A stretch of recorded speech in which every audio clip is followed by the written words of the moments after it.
ဒီပွဲကိုပထမဆုံးစမ်းလန်းစမ်းချင်တာပြေးလည်းပြေးဖို့ချင်လို့အဲဒါမှစမ်းပြေးဖို့တာပါပြေးတာပါနော်မန်းလေးမှာမန်းလေးတောင်တို့ပါတက်တာတော့တောက်တယ်အချိန်တော့ပဲ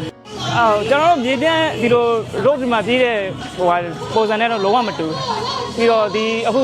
လမ်းချမ်းတွေပါပြေးတဲ့အချိန်ကျတော့အရန်ခက်ခဲတယ်ဘာせကြွက်သားတွေလည်းခံနိုင်ဖို့အတွက်ဆိုရင်ကျွန်တော်တို့ training ကလေးကဟိုတောင်ပေါ်တက်တာတို့ဒီမြေပြန့်ဟိုအပြန့်အစင်းတွေပြေးတာတွေပါလေ့ကျင့်မှအဆင်ပြေမှာက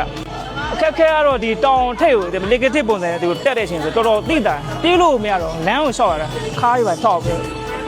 တချို့ဆိုဒိုးတွေပါထောက်ပြီးတက်တာဟုတ်ပြီးတော့ပန်းဝင်တော့မယ်ဆိုအတိဝင်တဲ့အချိန်ကျတော့လေသူကတော်တော်ပြောတယ်ကျွန်တော်